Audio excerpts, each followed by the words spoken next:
Hello and welcome back to our channel. हमने fundamentals of partnership पे और अभी तक हमने फंडामेंटल्स ऑफ पार्टनरशिप के 7 लेक्चर्स कवर कर लिए हैं। आज हम अपने नेक्स्ट टॉपिक पे जाएंगे जो एग्जाम पॉइंट ऑफ व्यू से बहुत ज्यादा इंपॉर्टेंट है और वो टॉपिक है एडजस्टमेंट इन क्लोज्ड अकाउंट्स। अगर अभी तक हमारे प्रीवियस लेक्चर आपने नहीं चेक करे हैं तो उसका जो लिंक है वो डिस्क्रिप्शन प्लस आई बटन में गिवन है। प्लेलिस्ट बनी हुई है, आप जाके प्लेलिस्ट भी चेक कर सकते हैं। तो हम बिना टाइम वेस्ट किए हम अपने सीधा टॉपिक पे चलते हैं। आज का हमारा टॉपिक क्या है? एडजस्टमेंट्स इन क्लोज्ड अकाउंट।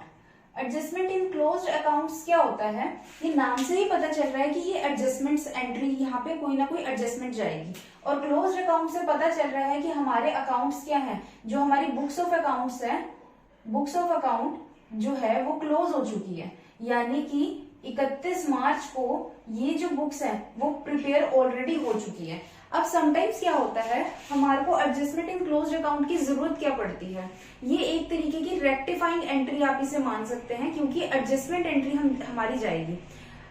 क्या होता है कि जब पार्टनर्स की प्रॉफिट शेयरिंग रेशियो में कोई चेंज आ जाए या कोई भी एरर या फिर कोई ओमिशन हो जाए। एरर एंड ओमिशन में क्या डिफरेंस रहता है? एरर होता है जो हमने गलती से कोई गलती कर दी है, मतलब कि किसी को 100 रुपए देने थे उसको हमने 1000 रुपए दे दिया। इंटरेस्ट ऑन ड्रॉइंग हमने लगानी थी 5% से लगा दिया 7% से। इंटरेस्ट ऑन कैपिटल देनी थी 10% की, दे दिया 12% की, या 12% की देनी थी और हमने 10% की दिया। तो इस तरीके की ये सारी चीजें आती है हमारी गलतियां एरर्स में। ओमिशन होता है जब हम कोई भी एंट्री या फिर कोई भी ट्रांजेक्शन करना भूल गए हैं। तो मोस्ट ऑफ द टाइम ये जितनी भी एडजस्टमेंट्स हैं, ये सारी की सारी गलतियां कहाँ होती है? P&L एप्रोप्रिएशन अकाउंट में। पार्टनर्स है, पार्टनर्स में जो हमारा नेट प्रॉफिट निकल के आया था, हमने नेट प्रॉफिट क्या कर लिया होगा? गलत बांट लिया होगा। अब वो हमने गलत बांट लिया, हो सकता है किसी पार्टनर को ज्यादा चला गया हो सकता है किसी पार्टनर को कम चला गया। क्योंकि हम 31 मार्च को अपने सारे की सारी बुक्स ऑफ अकाउंट प्रिपेयर कर चुके हैं। अब उस जगह पे हम 31 मार्च को जब अकाउंट्स प्रिपेयर हो चुके हैं, उस टाइम पे हम रेक्टिफिकेशन नहीं कर सकते, हम एक एक चीज को फिर से ठीक नहीं कर सकते, हम कटिंग नहीं कर सकते। तो उस जगह हम क्या करते हैं, हम पास्ट की जितनी भी एडजस्टमेंट हमारी रह गई थी या जो हमने गलत कर दी है, उन सबको हम लोग क्या करेंगे, एक जगह सारी की सारी कैलकुलेशन करके एक सिंगल एंट्री में हम एडजस्टमेंट पास कर देंगे। समटाइम्स सेपरेट एडजस्टमेंट भी पास की जाती है, but most of the time हम क्या करते हैं, जितनी हमारे एरर्स हैं, जितने हमारे ओमिशंस हैं, जो भी कोई हमारा चेंजेस आ रहे हैं, अमेंडमेंट्स भी इसमें रहती है। अमेंडमेंट क्या होता है कि किसी चीज में बदलाव आना, जैसे कि पिछले 4 सालों से या 3 सालों से आप प्रॉफिट डिस्ट्रीब्यूट कर रहे थे 3:2:1 की रेशियो में, लेकिन आप लोगों को लगा कि नहीं, हमारे को 3:2:1 की रेशियो में अब हमारे को प्रॉफिट शेयरिंग रेशियो नहीं रखनी, हम नेक्स्ट ईयर से 1:1:1 की रेशियो में रखेंगे। और आपके बिजनेस को स्टार्ट हुए 3 साल हो गए, आपको ऐसा फील हुआ कि हमने जो हमने प्रॉफिट शेयरिंग रेशियो रखी थी वो ठीक नहीं थी। आप क्या करते हो, पिछले 3 साल की जो प्रॉफिट शेयरिंग रेशियो है उसको भी 1:1:1 में कैलकुलेट कर रहे हो। वो प्रॉफिट आपने दे दी है, लेकिन अब हमने क्या किया, अब उस प्रॉफिट को हम वापस से ठीक कर रहे हैं, हम 1:1:1 की रेशियो में करेंगे। तो ये कुछ इस तरीके के अमेंडमेंट्स होती है। तो हम सारी इन सब चीज ट्रांजेक्शंस को क्या करते हैं, एड बैक करते हैं, जो एंट्री लेस हो रही होगी उसे लेस करेंगे और उसके बेसिस पे एक एडजस्टमेंट एंट्री निकाल देंगे। एक एडजस्टमेंट एंट्री जब हम निकाल देंगे, वो एडजस्टमेंट एंट्री हम आगे अपनी बुक्स ऑफ अकाउंट की जो क्लोज हो चुकी है और जो ओपनिंग होने वाली है उधर हम ले जाते हैं। अब इसे हम पास्ट एडजस्टमेंट भी कहते हैं, क्योंकि जब हमारी बुक्स ऑफ अकाउंट क्लोज हो चुकी है, यानी कि हमारा जो ईयर है, फाइनेंशियल ईयर नेक्स्ट स्टार्ट हो गया और पिछले प्रीवियस फाइनेंशियल ईयर की ट्रांजैक्शंस को लेके हम अपनी एंट्रीज करना शुरू करेंगे आगे। तो इस रीजन से इसको हम पास्ट एडजस्टमेंट भी कहते हैं। तो हम डायरेक्टली प्रैक्टिकल से करते हैं, प्रैक्टिकल स्टार्ट करते हैं तो आपको ज्यादा अच्छे से क्लियर होगा। सबसे पहले मैं आपको एक प्रैक्टिकल करना सिखाती हूँ,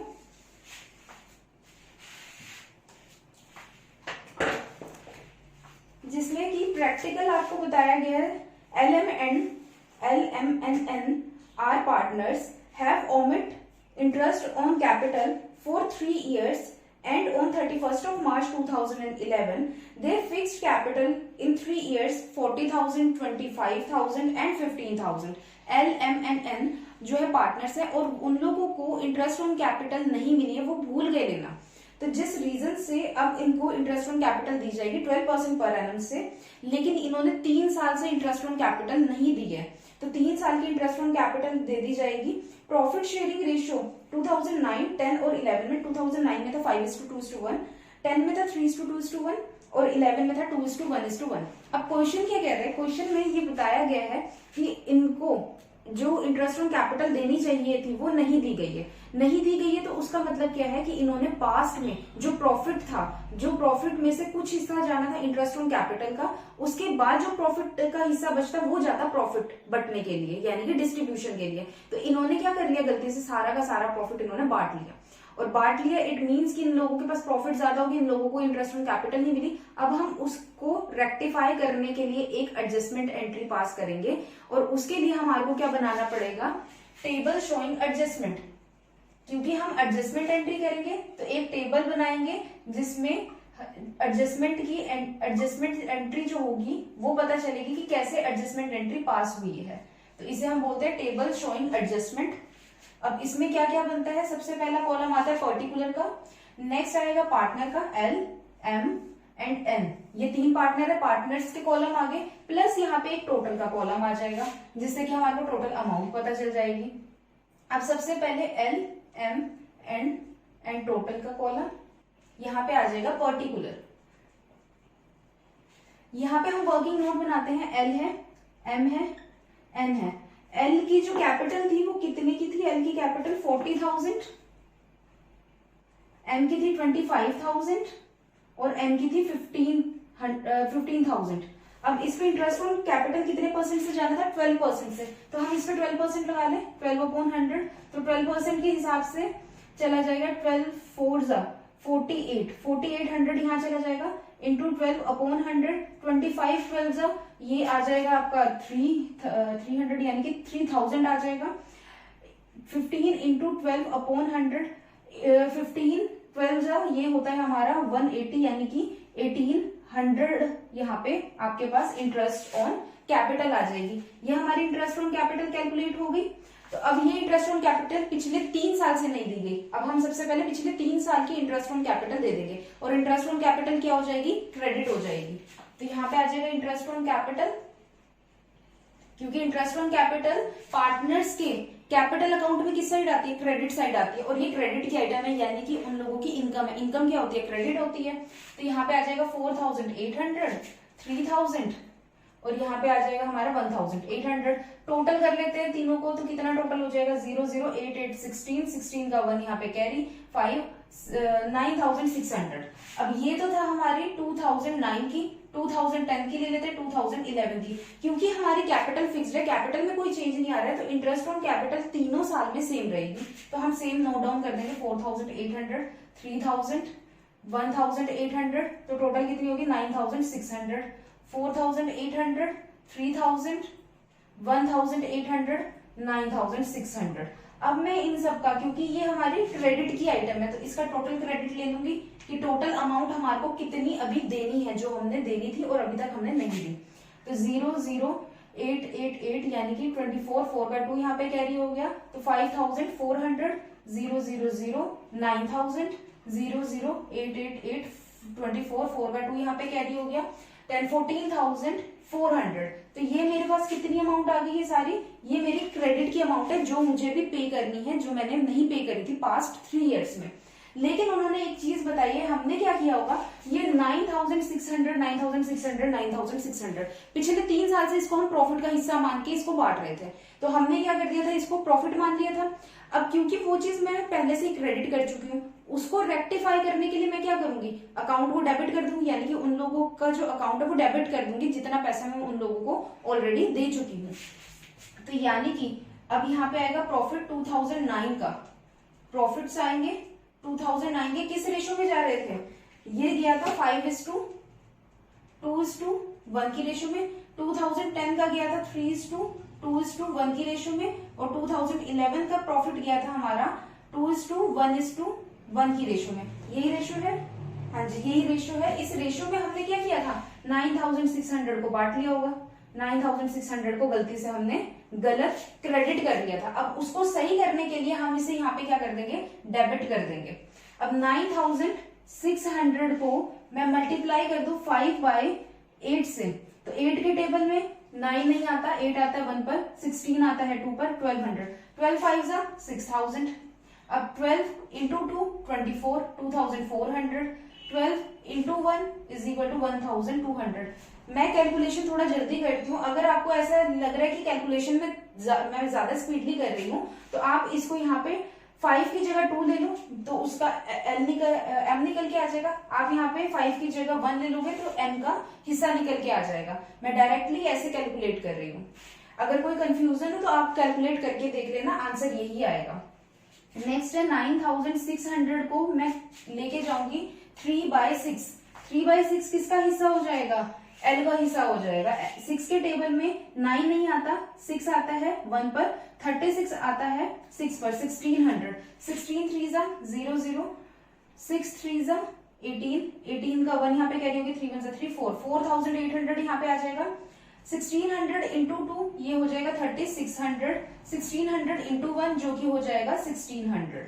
तो ये हमारा आ गया सेकेंड ईयर का, यानी कि 2010 का आ गया हमारा प्रॉफिट। 9600 इंटू 2/4, क्योंकि यहाँ पे 2/4 किसका हिस्सा है? एल का हिस्सा है। 4 के टेबल में 9 नहीं आता, 8 आता है 2 पर, 16 आता है 4 पर, 2400। 24 2 जा 4800, यहाँ पे 2400 आ जाएगा, यहाँ पे 2400 आ जाएगा, और ये हमारा आ जाएगा 2011 का, ये आ जाएगा हमारा 2011 का प्रॉफिट। अब हम क्या करेंगे, जैसे हमने टोटल क्रेडिट को ऐड किया था, यहाँ पे हम टोटल डेबिट को ऐड कर लेंगे ताकि हमारे को पता चल जाए हमने किसको कितने पैसे प्रीवियस ईयर में दे दिए थे। 0 0, 6 + 4 10, 10 + 2 12, 12 का 1 यहाँ पे कैरी हो जाएगा, यानी कि 5200। 0 0, 4 + 6 10, 10 + 4 14, 14 का 1 यहाँ पे कैरी हो जाएगा, 336, 6 + 2 8, 8400। 0 0, 8 8 16, 16 का 1 यहाँ पे कैरी हो जाएगा, तो यहाँ पे आ जाएगा 10 + 5 15600। ये है मेरी डेबिट की अमाउंट, ये है मेरी क्रेडिट की अमाउंट। अब मैं डेबिट में से क्रेडिट का डिफरेंस ले लूंगी।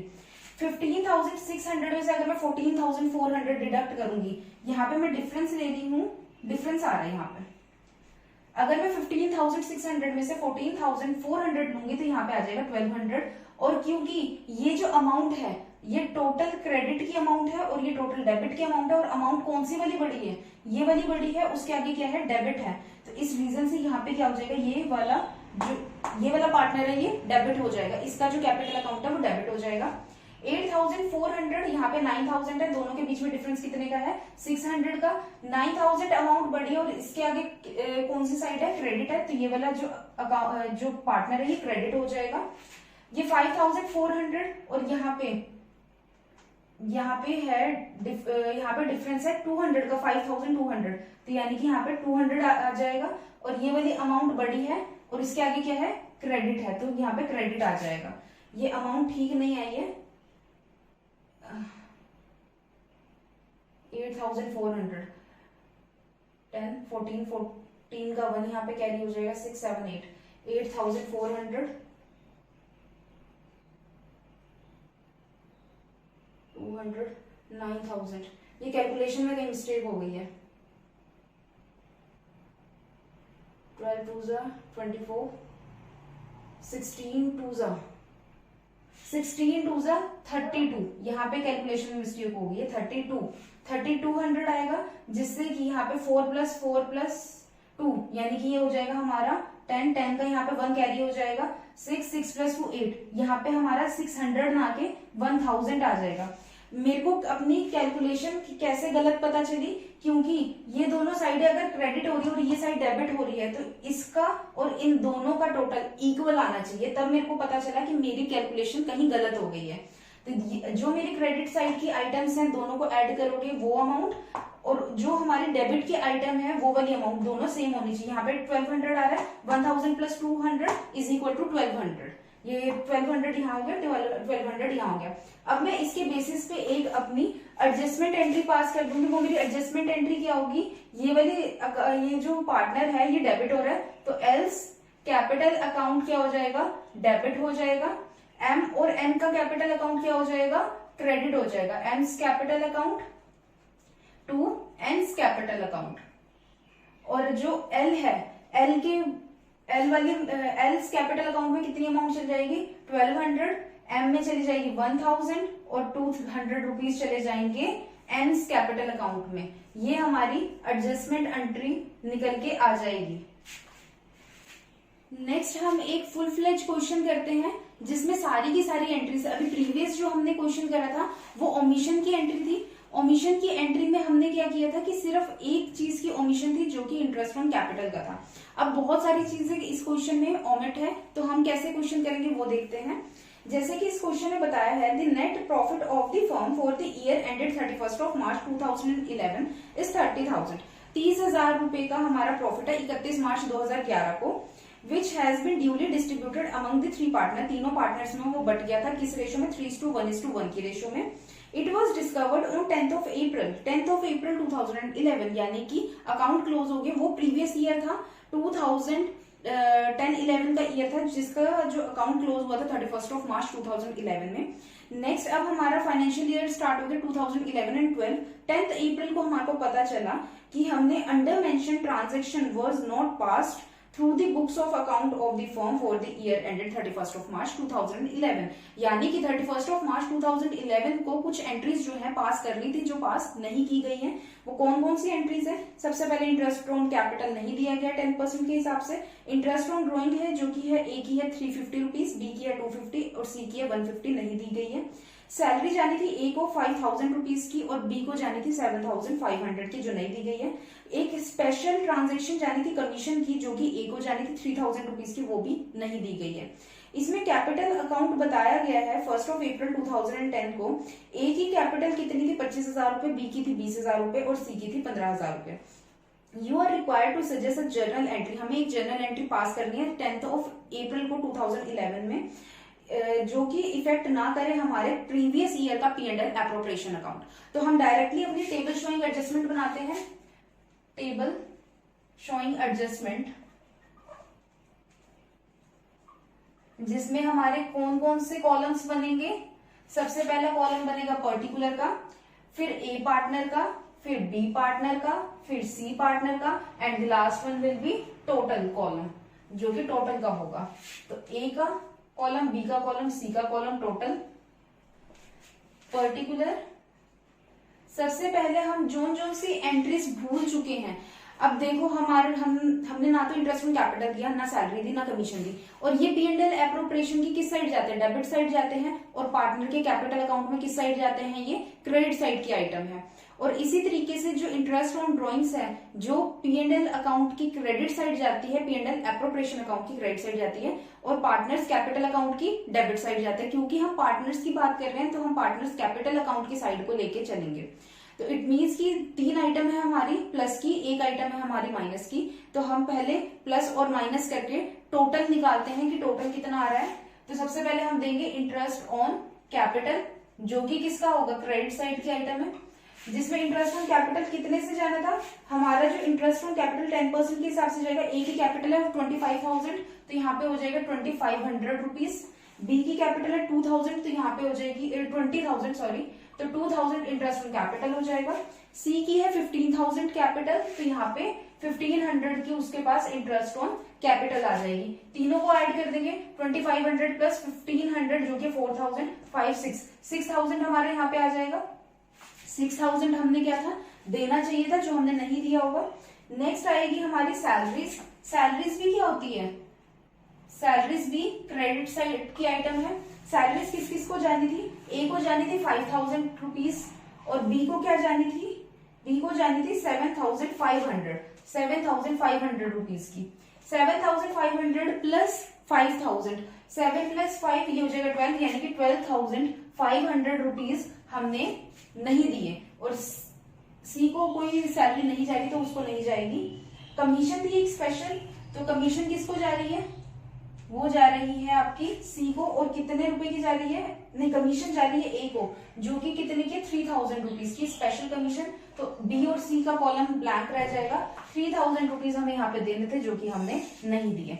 तो यहाँ पे मैं एक लाइन क्लिक कर लेती हूँ, क्योंकि ये सारी के सारा क्या हो जाएगा? टोटल क्रेडिट हो जाएगा। ये क्रेडिट साइड का बैलेंस है हमारा, जो नहीं दिया हमने। 0, 0, 5, 6 प्लस 2 8, 8 प्लस 3 11, 11 का 1, 21,500, यहाँ पे आ जाएगा 1500, यहाँ पे आ जाएगा 9500, यहाँ पे चला जाएगा 500, 3 + 5 8 9 10 10,500। अब हम यहाँ से डिडक्ट कर देंगे interest on drawings. Interest on drawings जो है पार्टनर के कैपिटल अकाउंट में किस साइड की आइटम है, डेबिट साइड की आइटम है। और कितनी कितनी देनी है हमें, हमने देनी थी 350 रुपीज यहाँ पे ए को, हमने इंटरेस्ट ऑन ड्रॉइंग देनी नहीं थी, इंटरेस्ट ऑन ड्रॉइंग हमने उनसे लेनी थी, इस रीजन से ये डेबिट हो रही है और ये माइनस की आइटम है। यहाँ पे आ जाएगा 250 जो कि बी का है, सी का है 150। तो यहाँ पे इतनी हमने अमाउंट देनी थी और इन तीनों को जब मैं ऐड कर लूंगी, यहाँ से लेस कर लूंगी, तो यहाँ पे अमाउंट आ जाएगी 0, 5 5 5 15 15 का 1 यहाँ पे क्या 2 + 2 4 4 + 3 5 6 7 750 रुपीज। ये हम क्या कर लेंगे, ये माइनस का हो जाएगा, ये डिडक्ट हो जाएगा। तो हम क्या करेंगे 10,500 में से 350 डिडक्ट कर लेंगे, तो हमारे पास कितना आ जाएगा 0 5 1 10,150। यहाँ पे आ जाएगा 0 5 2 9,250 0 5 3 1,350।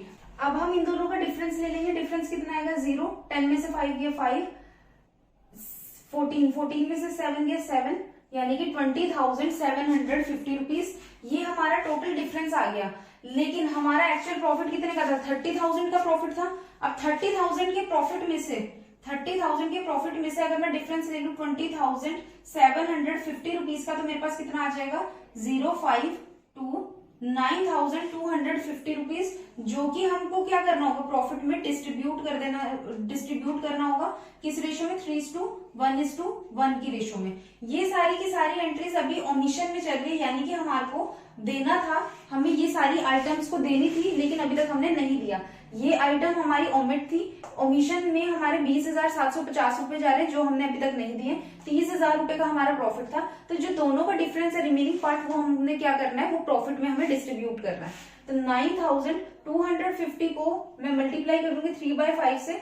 5 के टेबल में 9 नहीं आता, 5 आता है 1 पर, 42 नहीं आता, 40 आता है 8 पर, 25 आता है 5 पर।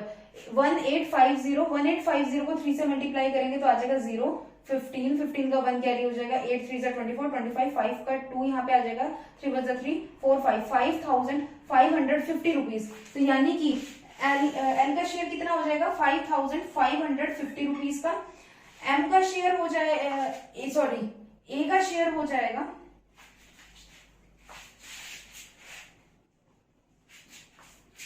तो इट मीन्स कि ए का शेयर हो जाएगा हमारा 5,550 रुपीज का। तो यहाँ पे हम ए का शेयर दे देते हैं 5,550 रुपीज का। बी का आ जाएगा हमारा 1,850 रुपीज और सी का आ जाएगा 1,850 रुपीज। जब मैं तीनों को ऐड कर दूंगी तो यहाँ पे ऐड होके कितना आ जाएगा, ये आ जाएगा 15 का 1 यहाँ पे कैरी हो जाएगा, 9 + 8 17 17 + 5 22 2 यहाँ पे आ जाएगा, 2 + 1 3 3 + 1 4 4 + 5 9 9,250 रुपीज। अगर आप इन दोनों को टोटल करोगे तो ये 30,000 बन जाएगा। 5 + 5 10 10 का 1 यहाँ पे कैरी हो जाएगा, ये हो जाएगा 10 10 का यहाँ पे 1 कैरी हो जाएगा। तो 30,000 रुपीज हमारे टोटल जो प्रॉफिट था वो इस तरीके से हमारा डिस्ट्रीब्यूट होना था, जो कि हमने नहीं किया।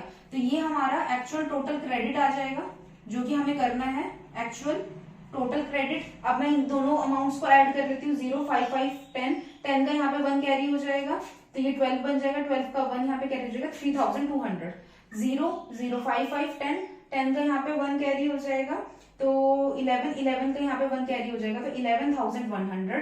0 0 1 यहाँ पे आ जाएगा, 6 7 7 आ जाएगा, 15,700। ये हमारे टोटल क्रेडिट है, जो कि हमें टोटल को क्रेडिट करना था, जो कि हमने अभी तक नहीं दिया है। हमने क्या किया था, 30,000 का प्रॉफिट था, गलती से हमने उस 30,000 को डायरेक्टली 3:1 की रेशियो में बांट दिया था। अब वो हम ऑलरेडी पहले P&L एप्रोप्रिएशन अकाउंट में उसे हम बांट चुके हैं, यानी कि वो हमारे पार्टनर्स कैपिटल अकाउंट में ऑलरेडी क्रेडिट हो चुका है। अब उसको ठीक करने के लिए हम क्या करेंगे, डेबिट कर देंगे। प्रॉफिट जो हमारा डिस्ट्रीब्यूट हुआ था 3:1 की रेशियो में, उसको हम क्या कर देंगे, डेबिट कर देंगे। 30,000 था, 30,000 इंटू 3/5, 5 के टेबल में 30 आता है, 6 पर 6,000, 6 3 18,000 रुपीज यहाँ पे हमने क्या कर दिए थे, गलती से क्रेडिट कर दिए थे। अब हम उसको क्या करेंगे, डेबिट कर देंगे। यहाँ पे हमारा क्या आ जाएगा 6000 इंटू 1, तो यहाँ पे आ जाएगा 6000। यहाँ पे सी का हिस्सा कितना हो जाएगा 6000। ये हमने क्या था पहले हम बांट चुके हैं, जो कि हमें नहीं बांटना था, जो हमने गलती से बांट दिए। टोटल कर देंगे 30000 हो जाएगा। और ये हमारा क्या है, ये हमारी डेबिट की अमाउंट है जो हम पहले दे चुके हैं, अब उसे हमने डेबिट कर दिया। इन दोनों का हम डिफरेंस लेंगे। इन दोनों का डिफरेंस कितना आएगा, 18000 में से 15700 डिडक्ट किया तो कितना आ गया 003, और 7 में से 5 डिडक्ट किया तो 2 आ गया 2300। 18000 अमाउंट बड़ी है और उसके आगे कौन सी साइड है, डेबिट साइड, तो ये वाला जो पार्टनर है डेबिट हो जाएगा। 11100 में से 6000 डिडक्ट करेंगे तो हमारे पास कितना आ जाएगा 5100। क्योंकि 11100 अमाउंट बड़ी है और उसके आगे क्या है क्रेडिट साइड है, और तो ये वाला पार्टनर क्या हो जाएगा क्रेडिट हो जाएगा। यहाँ पे हमारी अमाउंट है 3200 और यहाँ पे हमारा जो दूसरी अमाउंट है वो डेबिट की, वो कितनी 6000 की। दोनों का डिफरेंस ले तो हमारे पास आ जाएगा 2800। तो 2800 का डिफरेंस आ रहा है, अमाउंट 6000 जो है वो बड़ी है और उसके आगे साइड कौन से डेबिट, तो ये पार्टनर क्या हो जाएगा डेबिट हो जाएगा। अगर मैं 2800 को प्लस करती हूँ 2300 रुपीज से 2800 प्लस 2300, तो हमारा आ जाएगा 5100, जो कि हमारी क्रेडिट साइड आ जाएगी। इसके बेसिस पे हम अपनी क्या करेंगे एडजस्टमेंट एंट्री बना लेंगे। A's capital account debit, C's capital account debit to B's capital account. B के कैपिटल अकाउंट क्या हो जाएगी क्रेडिट हो जाएगी। ए में कितनी अमाउंट जा रही है 2300, बी में कितनी अमाउंट जा रही है 5100 और वो क्रेडिट हो रहा है, और सी की अमाउंट कितनी जा रही है 2800 जो कि डेबिट हो रहा है। ये हमारी एडजस्टमेंट एंट्री पास हो जाएगी। ये था हमारा फुल फ्लेज क्वेश्चन।